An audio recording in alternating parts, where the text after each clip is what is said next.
everybody. So I've been getting a lot of requests for history books and we have been working on it, and the one that I've been waiting for finally came in, so I picked it up for you. This is called Chasing Lincoln's Killer by James L. Swanson, the New York Times best-selling author of Manhunt.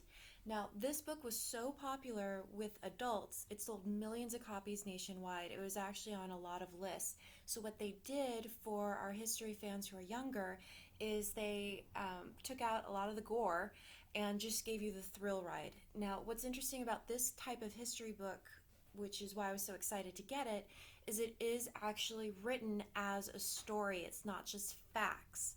So it's very exciting and it's fantastic. So I'm going to just read you a little bit from chapter 5. As we all know, unfortunately, Lincoln was assassinated, but there's so much more to it. So I'm going to jump right in. Chapter 5. Riding in open country about 10 miles south of Washington, John Wilkes Booth and David Harold would soon reach their own safe house. They did not expect any trouble along the road. They did not meet any soldiers as they rode towards Surratt's tavern. If they did, there was no danger because they were riding ahead of the news of the assassination. At this moment, Booth could safely ride past an entire regiment of Union cavalry. Not a soul in Maryland knew yet that Abraham Lincoln had been shot. Within a few minutes of the assassination, the news began spreading, first by word of mouth from Ford's, then by messenger. It traveled no faster than a man could run on foot or ride on horseback. Between 10:30 and 11 p.m., more than 1,500 people spilled out of the theater onto the streets. They fanned out in all directions like an unpaid army of newsboys shouting, "Extra!" Block by block, they spread the news. Men ran or galloped to the White House, the War Department, and the homes of cabinet officers. They rushed home and wakened family members, knocked on neighbors' doors, roused children from their beds, spreading the news. Washingtonians were used to getting important news this way. Tonight, like an inferno burning outward in all directions from a single ignition point, the news that Lincoln had been shot spread from Ford's in an ever-widening circle. A few blocks from Ford's, word of another apparent assassination spread from the Seward mansion and into the streets. Neighbors, soldiers, State Department employees, and even some reporters tried to enter the Seward house. Messengers fanned out in all directions shouting about the Seward assassination, just as the news spread from Ford's of the presidential assassination. I'm going to just pause right there. There were multiple assassinations that night. I never knew that. So this book is just gives you an idea of how it encompasses the whole day, what happened before, what happened after, and brings it all together. Continuing. It was only a matter of time before the two groups, bringing word of separate attacks, met in the streets. The same words were exchanged countless times that night.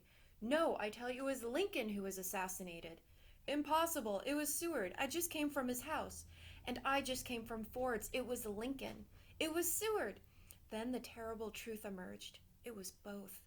Though unknown at the time, Seward still lived. Both men were attacked. The false information that Seward had been killed would continue to be spread through word of mouth. At 13th and K Street, someone rang the bell at the home of Secretary of War Edwin M. Stanton, a brilliant man with a long record of public service. The president placed in his capable hands the most demanding tasks of the war: raising, training, equipping, and sending into battle the army of the Union. Creating that army was the largest organizational achievement in American history up to that time. Stanton weeded out unfit and incompetent officers, battled dishonest government contractors who sold the army low-quality uniforms, rotting equipment, and defective weapons, and endured an epidemic of officers who would not fight. If any man sat at Lincoln's right hand during the war, it was Edwin Stanton. And we'll go ahead and stop there. This book is amazing. I hope you guys check it out. I will be returning it by the time that you see this. So it will be available at Newport Beach Public Library. They acquired 2 copies. So there's 2 there. I know there's some on Libby. I know there's some other places, but these are amazing. And just so you know, we do carry lots of other factoid sort of books. So when you look through books like Everything World War One by National Geographic Kids, it does say level 6 just because there's a lot of information in there, but there's a lot of tidbits. And one thing that I found interesting in this particular book was I didn't know the military used glowworms to read information at night. So that's what I walked away with from this. So both books are good for what they are, and they're helpful. Speaking of glowworms, if you're interested in that sort of thing, my husband put together this, which is just a bunch of Christmas lights stuck in one of our pasta jars. He was trying to make his own jar of glowworms just to be fun. So if you're into crafting, do that. If you're into any sort of history, let me know. Please tell your teachers what you're interested in. I'll go get it for you and bring it to you. Okay? Thanks, guys. See you soon.